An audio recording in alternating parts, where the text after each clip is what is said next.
vamos então diretamente para o tema da live de hoje, o primeiro tema, que a gente vai abrir mais uma vez com o Euro Ranking, exatamente, o Euro Ranking, só para quem não tá recordando aí, nossa iniciativa semanal para listar os 10 times em melhor fase recente. Então temos aqui diretamente o quinto lugar do nosso Euro Ranking, que é o Totão da Massa, exatamente. O clube segue invicto na Premier League com 7 pontos em 3 jogos, segunda vitória consecutiva, e foi fora de casa contra o Bournemouth. Um gol do Maddison, né, que simplesmente está jogando muito bem. O cara, assim, o tempo de adaptação dele foi 0. Tipo assim, já tá jogando um absurdo desde o primeiro jogo, desde a pré-temporada, na verdade, né? E encaixou. Cara, e o Maddison chegou sendo vice-capitão do Tottenham, né? Eu fiquei meio surpreso com isso. E o cara chegou, tipo assim, rapidamente fazendo uma função que a gente não tinha ninguém, né? Que era uma espécie de meia armador ali. E tá jogando muito bem, marcou o primeiro golzinho dele. E também tivemos o Kulusevski desencantando e voltando a marcar depois de 7 meses. O Kulusevski, quando chegou no Tottenham pela primeira vez, tava jogando muito bem, né? Tava fazendo gol, dando assistência todo jogo. Agora passou por um período de seca, mas voltou a marcar com o passe do Udode. O Tottenham, cara, tá com o time jovem, bem renovado, tá? E tá jogando bem, né? Tá jogando bem pelo que eu vi aí, parece que foi mais uma boa partida do time. Então, dá pro torcedor do Tottenham se empolgar um pouquinho. Não muito, cuidado. Jogo muito bom. Não pode se empolgar muito, porque a Conference League tá vindo forte essa temporada. Mas, assim, foi um jogo realmente muito bom do Tottenham. De novo, um jogo em que os meio-campistas estão se destacando mais do que os atacantes, né? Até teve assim, beleza, o Kulusevski fez gol. Cara, esse foi apenas o segundo gol do Kulusevski no ano, tá? Ele tava vindo numa seca bem grande. Tudo bem que o Kulusevski nunca foi um jogador de muitos gols, ele é mais da assistência, ele é mais um ponta pra fazer jogada linha de fundo, cruzar ali pra alguém chegar batendo. Mas mesmo assim é bom que ele consiga fazer um gol assim no comecinho da temporada. O James Maddison de novo fez uma partidaça, jogou muito bem. E de novo o Richarlison mal, né? Assim, cara, o Richarlison, ele tem 2 lances que chamaram a atenção negativamente. Que é um lance no primeiro tempo em que ele recebe um passe na cara do gol. Aí ele meio que tenta dar... eu não sei se ele tentou driblar o goleiro ou se ele tentou ajeitar a bola. Eu não sei o que é que ele fez. Só sei que ele se embananou todo e perdeu a chance. Cara, mas ali, ali tu domina e mete a patada, tá na cara do gol, meu irmão. Exatamente. E aí ele tentou fazer não sei o que, se embananou e perdeu a jogada. E no segundo tempo, um lance aí que virou chacota na internet, né? Que ele recebe um passe completamente simples. Um passe, porra, de 5 metros. Ele vai dominar com a perna esquerda e ele pisa na bola de maneira completamente bizonha. E depois ele ainda dá um carrinho, derruba o jogador e toma um cartão amarelo. Então, assim, é um começo de temporada, cara, que a gente viu a temporada passada do Richarlison como foi horrível. E a gente se perguntava, pô, vamos ver se ele dá uma melhorada. Agora com espaço, o Harry Kane saiu. Ele tá tendo confiança, né? Titular nos 3 primeiros jogos da temporada. Vamos ver se dá uma melhorada. Mas por enquanto não está dando uma melhorada, né? Pelo visto, Tottenham vai com ele, realmente sendo o principal atacante pela temporada, né? Não fez outra contratação depois da saída do Harry Kane. E parece que não vai fazer, porque a janela já vai fechar agora. Então, pelo visto, vai ser isso aí mesmo. E assim, cara, por enquanto, tá dando pro Tottenham levar sem ter esse grande atacante. Mas eu não sei até que ponto vai dar pra levar. Porque vai chegar jogo em que o Tottenham vai precisar que o seu principal atacante faça gols. E aí eu tô falando não só do Richarlison, mas também do Son, né? Que também não tá começando uma temporada tão produtiva assim, que nem era o Son nos seus dias áureos, né? O Son tá numa fase complicada desde a temporada passada também. Então, por enquanto tá dando pro Tottenham levar com a equipe do jeito que tá. Mas eu acho que vai chegar o momento em que o Son e o Richarlison vão ter que começar a produzir. E aí, se eles não produzirem, vai acabar fazendo muita falta, cara. Porque em alto nível, jogando na Premier League, não dá pra você se dar bem só com seus meio-campistas performando. Os atacantes precisam produzir, precisam fazer gols, precisam corresponder. E, por enquanto, os 2 que eram pra ser os principais do Tottenham não estão correspondendo. Ao contrário do James Maddison, que é um dos destaques da Premier League até aqui, nessas 3 primeiras rodadas. Fato. A questão do Richarlison também é que tem formas diferentes de motivar um jogador e tentar tirar ele de uma má fase, né? Então, tem treinador que vai, sei lá, dar um esporro, botar o cara no banco pra ele pegar um banco e ver se trabalha melhor pra voltar à titularidade. E do Tottenham, no momento, o que tá acontecendo é o contrário, né? Estão abraçando ele, o treinador falou que não, o Richarlison tá trabalhando muito bem, ele treina muito bem, no treino ele mete muito gol, então em algum momento isso vai acontecer também nas partidas. O Maddison foi publicamente, né, no Instagram, diz dizer lá que ele foi brilhante, que trabalhou muito na partida e que os gols vão sair em algum momento. Mas tá meio triste de assistir, né? Não é de hoje, infelizmente a temporada passada já foi mais ou menos assim. Só que a temporada passada tinha mais desculpas, né? Porque, ele não é titular, mas não tem sequência, mas, tá jogando na ponta, aí a temperatura do ar não tá ideal pra ele. Mas essa temporada, titular, camisa 9, do jeito que ele queria jogar, tá recebendo chances, então... meio difícil. Se ficar nessa de, quando ele joga na ponta, reclama porque ele não tá jogando de 9. Quando ele joga de 9, reclama porque ele não tá jogando na ponta. Aí fica complicado, né, meu querido? E assim, outra coisa que vale a pena destacar sobre o James Maddison. Na coletiva do pós-jogo, né, perguntaram pro Postecoglou se o James Maddison era a maior barganha da temporada. Aí não sei se tu viu a resposta do Postecoglou, mas ele falou assim, cara, uma barganha de 40 e tantos milhões de libras, eu não sei em que planeta você tá vivendo onde isso é uma barganha, né, cara? Porque, assim, realmente, assim, quando você olha pros outros valores da Premier League, o Maddison parece uma barganha, mas não deixa de ter sido um jogador caro, porque, pô, você pagar 40 e tantos milhões de libras no jogador ainda é bastante caro. Eu diria que é um valor normal, seria um valor normal se não fosse o mercado super, hiper, mega inflacionado da Premier League, que faz jogadores como o Declan Rice e o Caicedo custarem mais de 100 milhões de libras, né? Eu acho que, assim, considerando a realidade da Premier League, dá pra cravar que é barganha. Pô, não tem como, cara. 46 milhões no cara da qualidade dele. E até é curioso, assim, porque, cara, tem equipes aí que se beneficiariam de... equipes com mais dinheiro e que estão na Champions League, diferente do Tottenham, que se beneficiariam demais do James Maddison. Mas o Tottenham conseguiu contratar ele, o que pra mim, cara, é um baita do negócio, tá ligado? É um baita achado do Tottenham ter conseguido trazer esse jogador, porque é um cara que hoje jogaria fácil em várias equipes tops ali da Premier League. Já tá adaptado no time, jogando muito bem, né? E líder técnico já, tipo assim, um dos melhores jogadores, né? Mas também queria destacar o Bissouma, que vem fazer uma temporada... Cara, tu visse o movimento simples que ele faz ontem, mas tão inteligente pra...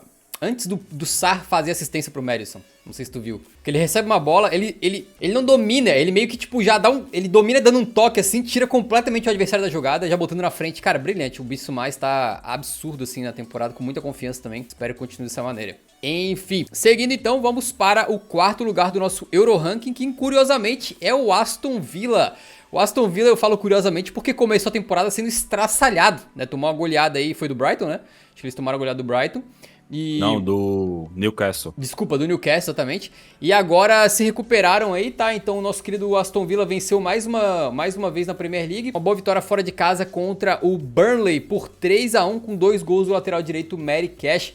Eles também tinham vencido o Hibernian por 5-0 nos playoffs, né, pra Conference League. Então 2 vitórias aí na semana, né? Muito bem o nosso querido Aston Villa. E além disso, eles também estão com 3 vitórias consecutivas na temporada. Beleza? Então, fora aquela goleada lá, eles estão numa fase muito positiva.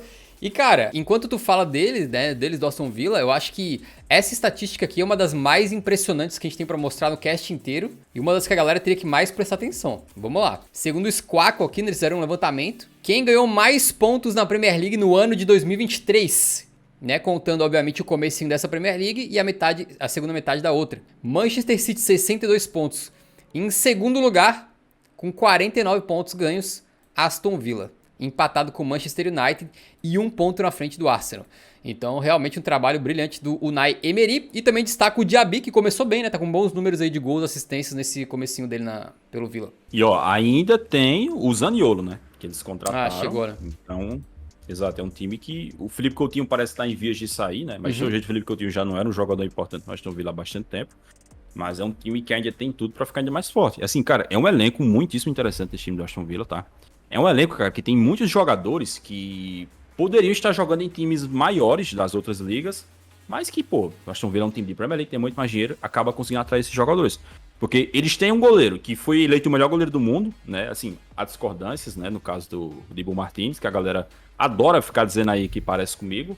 É ele que parece comigo ou eu que pareço com ele? Fica aí o questionamento. Mas é um excelente goleiro. Eles têm zagueiros muito bons, como o Diego Carlos, como o Paul Torres.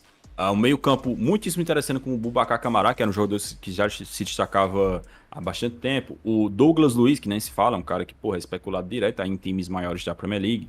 Lucas Digne e Matt Cash, esses 2 alas muitíssimo fortes, né? O Digne deu 3 assistências no meio da semana, o Matt Cash fez 2 gols no final de semana. Então são alas muito produtivas. E um ataque muitíssimo forte com o Diaby Ollie Watkins e o Maguinho. E como eu disse, ainda tem o Zaniolo para entrar. Então, assim, é um time, cara, que a gente já falava, já elogiava muito desde a temporada passada.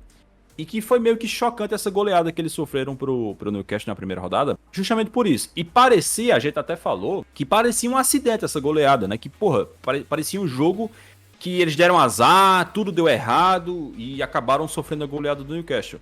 Mas não é um time para sofrer esse tipo de goleada e eles mostraram isso, né? 3 jogos depois da goleada, 3 vitórias, 12 gols marcados, apenas um gol sofrido. Vitórias muito boas na Premier League, né? Uma contra o Everton e outra contra o Burnley. Tá certo que são times que provavelmente vão brigar contra o rebaixamento da Premier League inteira, né? O Everton e o Burnley. Mas mesmo assim, é importante para qualquer time que você tenha a capacidade de pegar adversários fracos e triturar eles. Isso é importante. Porque tem time aí que pega time fraco, se complica, empata jogo, perde jogo e etc. Então, é um início de temporada muito promissor do Aston Villa, que pode até ser que termine com um troféu. Porque, claro, assim, Champions League Champions League não. Premier League é brigar por vaga europeia, quem sabe pegar uma Europa League pra temporada que vem. Se, porra, dá até pra sonhar com a Champions League, dependendo de como as coisas se desenrolem na Premier League, que é muito complicado você brigar por vaga na Champions na Premier League. Mas, por que não sonhar em ganhar uma Conference League? Que seria um título muitíssimo bacana para Aston Villa, assim como foi para o West Ham na temporada passada. Então é uma temporada muito, muito, muito promissora. E eu tô curioso para ver como é que vai ser o encaixe do Zaniolo nesse time, porque o Zaniolo é um jogador que eu considero muito bom. Ele surgiu muitíssimo bem na Roma, depois teve uma séria lesão no joelho, mas ainda assim voltou bem, fez uma temporada interessante no Galatasaray e agora tá chegando na Premier League. Eu acho que é uma contratação muito boa e que tem tudo para qualificar demais esse time que já é muito bom do Aston Villa. Beleza, em terceiro lugar no nosso Euro Ranking está o Bayern de Munique, o famoso Baião, né? O Bayern de Munique que venceu mais uma partida, foi 3-1 para cima do Augsburg, com um doblete do Harry Kane. Bom, digamos, ele fez a estreia dele em casa, né? E marcou o primeiro gol aí lá na Allianz Arena, certamente o primeiro de muitos, já tá com 3 em 2 partidas, né? Na verdade, 3 em 3 jogos se contar a Supercopa da Alemanha. E cara, realmente... O Alemanha só jogou meia hora, né? Exatamente. E realmente, assim, já tem uma produção interessante ofensiva. Eu acho, assim, que ele passa de 30 gols tranquilo na temporada. Não tenho muita dúvida em relação a isso. Difícil que vá acontecer algo diferente, a não ser que ele lesione, né? E o Bayern de Munique... Se passa na Bundesliga só, né? É bem possível. E o Bayern de Munique, depois de ser escurraçado pelo RB Leipzig na Supercopa, né? Eles acabaram recuperando bem com 2 vitórias nas 2 primeiras rodadas da Bundesliga aí e acabaram pegando uma boa posição no nosso Euro Ranking. E o Baião da Massa, como é que tá pra ti? É um Bayern, cara, que não é aquele Bayern avassalador que a gente tá acostumado a ver. Especialmente como foi no trabalho Putz, esqueci o nome, Hans Flick, né, que terminou em 2021. Mas ainda assim é um Bayern que está sendo eficiente, pelo menos nessas 2 primeiras rodadas da Bundesliga, né? Foi eficiente no jogo contra o Werder Bremen, fora de casa, especialmente ali no segundo tempo, né, que marcou 3 gols. E foi até razoável nesse jogo contra o Augsburg. Acho que é um time do Bayern que ainda tá meio esquisito, cara, porque eu tô achando que o Tuchel tá incentivando os jogadores a chutarem. Porque os jogadores do Bayern estão chutando demais. Tipo, às vezes eles têm uma opção melhor pra jogada, mas vai lá e chuta. O Sané tá chutando muito, o Gnabry, o Coman, essa galera toda. E muitas vezes, cara, eu reparei nesse jogo contra o Augsburg que tinha muitas jogadas em que eles poderiam criar uma chance pro Harry Kane, mas eles preferiam chutar. Então, eu sinceramente não sei se isso é uma instrução que o Thomas Tuchel tá dando pra eles, mas eu acho que é algo que ainda pode ser melhorado. Acho que o desempenho dessa equipe ainda pode melhorar. Tem material humano pra melhorar, né? A gente fala aqui direto, o elenco do Bayern de Munique é fantástico, especialmente o 11, né?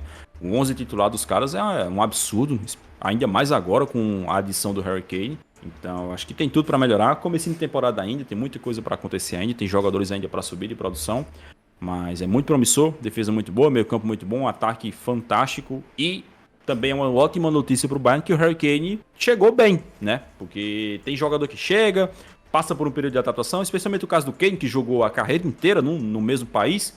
Então você sair da Inglaterra para jogar na Alemanha, assim, poderia ser que ele passasse um período ali meio ruim, tentando se adaptar ainda, mas não, o cara, porra, tá jogando como se fosse o Totão da Márcia, né? Exceto que tem títulos ali, a torto e a direito, mas é uma notícia realmente muito boa pro Bayern de Munique. E, assim, cara, eu não sei se você viu os gols, mas o primeiro gol foi de pênalti, né? Pênalti de segurança, o Harry Kane joga a bola no meio do gol.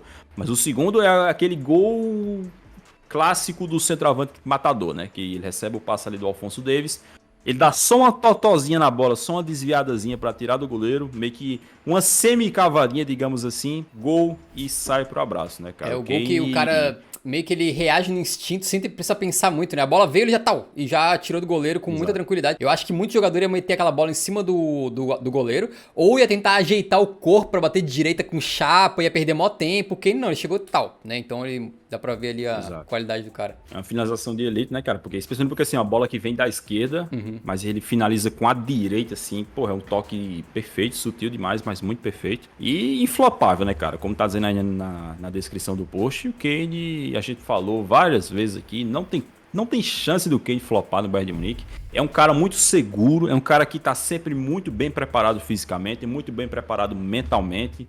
Então, é só o time do Bayern de Munique fazer o básico, criar pro Harry Kane, como eles criavam pro Choupo-Moting na temporada passada, como eles criaram pro Lewandowski durante muito tempo, e os gols vão sair. Se essa equipe vai chegar bem o bastante para brigar pela Champions League, para chegar no mata-mata da Champions como um dos favoritos, é outra questão, porque, pô, tem longos meses aí de preparação pra gente ver como é que esse trabalho do Tuchel vai se desenrolar, mas o começo é bastante interessante. E em segundo lugar no nosso Euro Ranking temos o Real Madrid.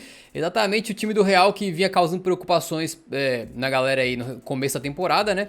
Por causa de questões de lesões e tal. Mas que vem contando com talvez uma surpresa que poucos imaginavam, que é o Bellingham não só jogando bem, mas fazendo o papel de goleador da equipe. Né? Então eles venceram o jogo contra o Celta por 1-0 com um gol do Bellingham, cara, quase assim de centroavante, eu diria, porque ele tava no meio da área lutando contra o zagueiro, se adiantando ao zagueiro, muito ligado no lance, né? Então deu muito certo. Foi um jogo que teve lesão do Vinícius Júnior, ele foi substituído no primeiro tempo contra o Celta. E aí, informação, tá? O The Athletic trouxe hoje que o Vinícius Júnior vai parar por um mês por causa dessa lesão. Ou seja, vai perder a primeira rodada da Liga dos Campeões. Lamentável. E a data FIFA, obviamente. Mas seguindo aqui, também tivemos o pênalti do Rodrigo, que teve aí uma pequena tretinha, né? Porque o Rodrigo foi pro penal, bateu, perdeu. O SofaScore trouxe o histórico deles aqui, ó. E segundo eles, ele bateu 8 pênaltis como profissional, perdendo 3, ou seja, quase metade. É muito um desempenho aí que não é dos melhores, né? E no final das contas, quem ficou meio pé da vida foi o Ancelotti. Quer explicar pra gente o que aconteceu? Então, no jogo lá, já deu pra ver cenas quando o Rodrigo pegou a bola pra bateu o pênalti e perdeu, que o Ancelotti ficou pistola, né? Ele até joga um negócio no chão ali, fica esbravejando. E aí, na coletiva pós-jogo, perguntaram pra ele o que é que aconteceu e ele falou que ficou possesso de raiva porque já estava pré-definido, né? No Real Madrid não tem isso de, os jogadores conversam e resolvem. Não. No Real Madrid, o treinador define quem é que vai bater o pênalti. E o Ancelotti definiu que o batedor oficial de pênalti do Real Madrid é o Luka Modric. O Modric estava em campo na hora que saiu o pênalti. Só que aí quem bateu foi o Rodrigo. O Rodrigo perdeu o pênalti e por conta disso o Real Madrid quase tropeçou, né? O gol do Bellingham saiu ali na reta final. Se não tivesse saído, poderia ter sido um 0-0 ali, 2 pontos perdidos para o Real Madrid. Só que o que é que acontece? Depois saiu informação na imprensa espanhola que o Modric pediu para o Rodrigo bater o penal porque o Modric tinha entrado há pouco tempo no jogo. Parecia que ele estava 5 minutos só em campo. Aí ele não se sentiu confiante para bater o pênalti porque estava frio, né, digamos assim. Aí ele pediu pro Rodrigo bater. E o Rodrigo bateu e perdeu. Só que mesmo assim o Ancelotti ficou pistola porque ele queria que o Modric batesse de qualquer jeito. Né? E aí, assim, é uma questão delicada, tá? Especialmente no caso do Rodrigo, porque é um cara que ficou marcado pelo pênalti perdido na Copa do Mundo de 2022, né? Que a seleção brasileira acabou sendo eliminada pela Croácia. Mas, enfim, supostamente foi por causa do Modric, né? Porque o Modric deveria ter batido, mas pediu pro Rodrigo bater. E aí a situação se agravou mais ainda pelo Rodrigo ter perdido o pênalti. Provavelmente se ele tivesse convertido o pênalti, as coisas teriam ficado um pouco debaixo dos panos, digamos assim, né? O Ancelotti poderia até reclamar, mas ele iria reclamar no vestiário, não publicamente. Mas, enfim, tá aí a informação que o Modric é o batedor oficial de pênalti do Real Madrid e que provavelmente agora, devido a essa polêmica, esse caso não vai se repetir. Se o Modric estiver em campo, não importa, se ele estiver frio, ele vai ter que pegar a bola e bater, porque é ordem direta do treinador. Tá aí, e no final das contas o Bellingham decidiu de novo. O camarada Judy está com simplesmente 4 gols em 3 jogos na La Liga. E é muito interessante o posicionamento dele, a gente já falou um pouquinho, mas ele tá jogando como uma espécie de meio atacante mesmo, toda a liberdade do mundo para invadir a área, né? E foi exatamente o que ele fez aí nesse gol que ele meteu de cabeça com assistência do Rosselu. E aí ele entrou aqui num dado que o 4-3-3 trouxe pra gente, que o Jude Bellingham é apenas o terceiro jogo a fazer gol nos seus nas suas 3 primeiras partidas pelo Real Madrid, além de Wesley Sneijder e Cristiano Ronaldo, só ele. Então tá aí um negócio massa. Um desses aí é meio flopado, né? O Sneijder no Real Madrid. Não foi. Não dá pra dizer que foi bem sucedida a passagem. Mas o outro é o Serrote, né? Então é um bom indício. O que é curioso, cara, é que assim, o Bellingham, ele já tem a mesma quantidade de gols em La Liga que o Eden Hazard em toda a sua passagem pelo Real Madrid. Só que o Bellingham fez em 3 jogos e o Hazard fez em 3 anos. Ui. Então, assim, o Bellingham, ele pode se tornar o jogador mais caro da história do Real Madrid. Por enquanto, o jogador mais caro é o Hazard, mas o Bellingham, caso bata as metas, ele vai, que deve bater, né? Geralmente esses bônus são colocados ali para serem batidos mesmo. Ele vai se tornar o jogador mais caro da história do Real Madrid. E pelo menos até aqui é um cara que tá correspondendo até mais da conta, porque eu acho que nem o mais otimista torcedor do Real Madrid esperava que o Bellingham fosse ter um começo tão bizarro, tão meteórico que nem ele tá tendo no time merengue, né? É o artilheiro da equipe por enquanto na temporada. Vamos ver como é que as coisas vão se desenrolar aí por enquanto. A gente tem questionamentos quanto a essa estratégia do Real Madrid de ir para a temporada sem um centroavante principal. Eles estão jogando ali com 4 meias, mais Vinícius Júnior e Rodrigo. Especialmente agora, cara, as próximas semanas pro Real Madrid vão ser complicadas. Para sorte do Real Madrid tem data FIFA, né? Então é menos partidas para jogar sem o Vinícius Júnior. Mas vai ser um período complicado que tá vindo por aí. Porque eles estão sem o Vinícius Júnior, não trouxeram reposição pro Benzema. E, sei lá, imagino que eles vão jogar, sei lá, com o Rosselu e o Rodrigo como principais atacantes. Brahim Dias e Rodrigo. Não sei como é que vai ser. Mas o fato é, o Real Madrid tem pouquíssimas opções para o ataque e vai ter menos ainda se lesões como a do Vinícius Júnior se repetirem. E outro destaque foi aí, primeiramente, o meio-campo novamente começando com Kroos e Modric no banco, né? Começou com os 4 mais jovens ali, Tchouaméni, Camavinga, Valverde e Bellingham. E também o Kepa começando no gol, né? Foi o primeiro jogo dele, não foi? Acho que foi o primeiro jogo, não foi? Estreia do Kepa. E ele começou aí no lugar do Lunin, então o Kepa que veio do Chelsea. E em primeiro lugar no nosso Euro Ranking, temos aqui o Manchester City, exatamente o inabalável Manchester City, que venceu aí o Sheffield fora de casa por 2-1. Foi meio sofrido, tá? A gente teve aí um gol no final pra salvar os caras depois de uma besteira monstruosa do Walker. Mas basicamente nessa partida o Haaland perdeu um pênalti, né? E ficou com aquela cara de não creio que essa bola não entrou. Só que depois ele se redimiu numa jogadaça, foi do Grealish, né? O passe pro Haaland. E ele subiu no segundo pau, livre de marcação. E aí comemorou parado, né? Meio que assim, toma essa agora. Tipo, sei lá, tipo assim, me redimi agora, né? Ficou com aquela cara meio... Você viu? Meio... O torcedor que invadiu ele. Aí o torcedor invadiu o gramado, abraçou ele e chegou a postar no Instagram e tudo, cara. E aí? Foi até estranho o lance, né? Na hora eu tomei um susto ali. Que eu pensei que tinha sido um dos guardinhas que tinha metido louco pra comemorar com o Haaland, mas não era um torcedor.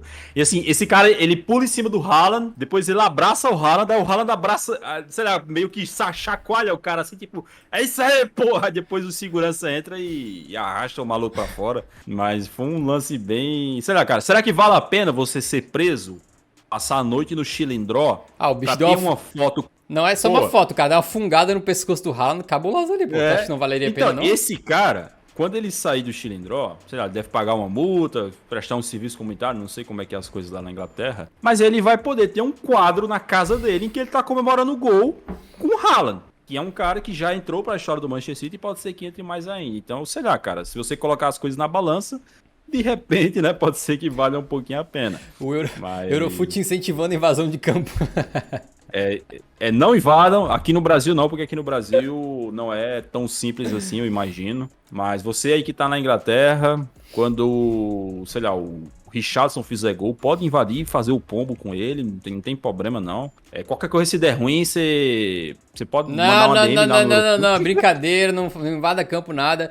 Inclusive o Haaland, ele teve uma postura que acho que a galera da segurança ela não aprova, que é tipo assim, ele entrou na brincadeira, abraçou o cara, riu e tal. E aí outras pessoas podem se sentir compelidas a fazer a cara do Bernardo Silva. Não, o Bernardo Silva ficou com a cara de...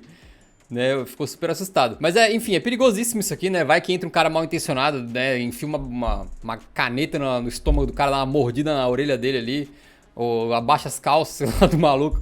Então é complicado. Foda é que lá na Inglaterra, as arquibancadas ficam em cima do gramado, né? Então pra invadir Cara, é fica muito do ladinho. fácil. É muito fácil invadir ali. Vai ter uns guardinhas sempre olhando, né? Mas não tem tanta dificuldade, não. Então tá aí essa foto icônica do Haaland comemorando com o torcedor anônimo ali. E além disso, tivemos o Rodri mais uma vez decidindo. Cara, tá inacreditável a produção ofensiva do Rodri, né, cara? Nos últimos tempos aí. Mais uma vez o cara chegando na frente, decidindo uma bola que meio que deu uma sobrada na área ali, né? Ele meteu um canhotaço, já era, se eu não tô enganado, 88 minutos de jogo. Quando ele decidiu fazendo 2-1. Num jogo que só tinha saído empate porque o Walker... Nossa, mas o Walker foi muito mal, né? Em defesa dele, é ele que meio que constrói a jogada que acaba no gol do Rodri, né? Pela ponta direita. Ele salva uma bola na lateral. Mas no gol do Sheffield, cara, o Walker tenta meio que tirar a bola de dentro da área com um calcanharzinho ali, escrotaço, perde a bola e sai o gol dos caras. Foi estranho, né, cara? Eu imagino que o Guardiola deve ter dado uma bronca federal, né? Porque o Guardiola odeia essas coisas quando acontece. Mas depois ele acabou se redimindo. O Rodri, de novo, cara, o Rodri ele pega muito bem na bola, né, cara? Um cara que tem vários gols chutando de fora da área. E mostrou que dentro da área também, de perna esquerda até, pô, ele acertou essa bola no ângulo, foi um chutaço, resolveu de novo o jogo pro Manchester City. Uma vitória complicada, né, contra um time recém-promovido, mas mesmo assim, 3 pontos são 3 pontos. E o City mostra, cara, que é um time tão chato, que assim, eles estavam com o desfalque do Guardiola, tá? O Guardiola não tava na beira do campo, porque ele fez uma cirurgia nas costas, então... Ele só vai voltar a trabalhar no Manchester City depois da data FIFA. E parece que o City deu uma sentida pela falta do Guardiola. O Bernardo Silva retornou para esse jogo. Até fez um jogo bem mais ou menos. Eu não gostei muito da partida do Bernardo Silva. Ele segue sem o De Bruyne, que também é um desfalque bem pesado. Mas mesmo assim, com esses problemas, mesmo assim, jogando uma bola mais ou menos, os caras vão lá e ganham de qualquer jeito. Então é um time chatíssimo porque, pô, se eles jogam bem, eles goleiam. Se eles jogam mal, eles ganham. E, sei lá, se o único jeito de você evitar perder para o Manchester City é se você envenenar, sei lá, o Gatorade deles, pô. É um time muito chato. Chato pra cacete de se enfrentar. E terceira rodada, ele já assume a liderança isolada. É uma notícia bem ruim aí pros competidores do Manchester City. Porque geralmente quando esse time assume a liderança... Vale dizer que na temporada passada, o Arsenal foi líder durante um bom tempo, tá? Inclusive o Arsenal lidera a Premier League na temporada passada por muito mais rodadas do que o Manchester City. Ele lidera, sei lá, 2/3 do campeonato, provavelmente mais. Só que aí na reta final o City assume a liderança e é campeão. Dessa vez não, dessa vez o City já começa assumindo a liderança isolada. É o único time com 100%, então vamos ver aí como é que vai ser nas próximas semanas. Mas a cara não tá boa para as outras equipes, porque o Arsenal já começou dando uma rateada. O Liverpool teve uma vitória épica, mas também não tá parecendo que vai conseguir competir com o Manchester City. Tá muito com cara de que essa Premier League aí o City vai ganhar até com mais facilidade do que ganhou as últimas. O Manchester City campeão inglês já na terceira rodada, é isso? Por mim pode entregar a taça. Mas agora... O City ele já tá pensando no hexacampeonato seguido, porque ele já garantiu o Tetra e o Penta. Então o Guardiola já tá pensando, beleza, o que é que eu vou fazer para ganhar o Hexa? Porque o Tetra e o Penta já tá no papo. Então tá. Uma estatística bem interessante sobre o nosso querido Pep Guardiola. É o treinador que conseguiu chegar à marca de 200 vitórias na Premier League em menos tempo, né? Em menos partidas. Ele precisou apenas de... Cara, isso aqui é ridículo. Ele precisou de 269 jogos para conseguir 200 vitórias. Né? Em comparação, o próprio perfil da Premier League divulgou aqui que o Ferguson precisou de 322 jogos, o Mourinho 326 e o Wenger 332. Então tu pode ver que 3 grandes treinadores aí da Premier League, né, nessa época mais moderna, que tiveram números bem parecidos aí para conseguir chegar na 200ª vitória. Só que o Guardiola conseguiu com, sei lá, 60 jogos a menos, mais ou menos. Negócio absurdo. É a Bundesligização da Premier League que o Guardiola tá fazendo. Né? É a Bundesligização da Premier League. Todo mundo via o Guardiola fazer isso na La Liga e na Bundesliga, aí pensava, não, na Premier League não vai ser assim. E tá sendo assim, filho. Nem muito o que fazer. O Guardiola é isso aí, cara. É uma máquina de fazer vitórias, é uma máquina de vencer jogos. E tendência é que venha ainda mais recordes aí pela frente, até que ele finalmente... Para a alegria de muitos torcedores ali das outras equipes, ele decida sair do Manchester City. Porque enquanto ele não sair, É o bicho papão. Mas por falar em saída, só quando ele sair vão dar a real dimensão dele. Que daí quando sair... É igual o Ferguson. O City vai passar por problemas ali, não tem dúvida que ele não vai continuar massacrando todo mundo. Ou assim, bem possível que não, né? E aí as pessoas vão ver o trabalho do Guardiola aí, que se não fosse por ele, se fosse o treinador menos bom, digamos, né? Ele não estaria aí nesse patamar, creio eu, o time do City. O foda é que, assim, eu acho que quando o Guardiola sair do City, ele não vai ter nem perto da quantidade de Premier League que o Ferguson tem. Aí acho que ainda vai ter muita gente falando que o Ferguson é maior, é melhor do que ele lá por causa disso. Mas assim, cara, se o Guardiola ficasse na Premier League o mesmo tempo que o Ferguson ficou, meu irmão, ele ia fazer o City ultrapassar o Manchester United como o maior campeão da Premier League. Porque assim, os números mostram isso. Os números mostram que se o Guardiola ficasse no Manchester City durante mais de 20 anos, ele poderia até perder uma Premier League aqui e outra ali. Mas a tendência seria que ele ganhasse quase todas. Seria que ele fizesse... Ele está fazendo já na Premier League o que o Bayern faz na Bundesliga, o que o PSG faz na Ligue 1, o que a Juventus fazia na Série A. É assim, cara, é um negócio assustador, cara. E como eu falei, joga mal, ganha, joga bem, goleia. Esse é o City. Exatamente. Então tá aí liderando o nosso Euro Ranking da semana 3. E é isso. Quer falar mais alguma coisa sobre o Euro Ranking? Ah, tem uma coisa sobre o Euro Ranking. A gente vai atribuir pontuação para os times e fazer um quadro geral do Euro Ranking. Então, semana a semana, eles vão ganhando pontos e a gente vai fazendo como se fosse uma pontuação geral da temporada, que a gente vai passar a divulgar em breve. Não tivemos tempo hábil de botar isso em prática ainda, mas em breve aí a gente bota. Se tudo der certo no próximo, agora que já tem 3 rankings, né? Já teve as 3 primeiras semanas, no próximo a gente já traz. Beleza. Mas assim, só quero saber agora. Terceira semana, levou 3 semanas pro City assumir a liderança da Premier League e do Euro Ranking. Vamos ver agora quando é que eles vão largar o osso, né? Quando é que eles vão largar o negócio. Então, beleza.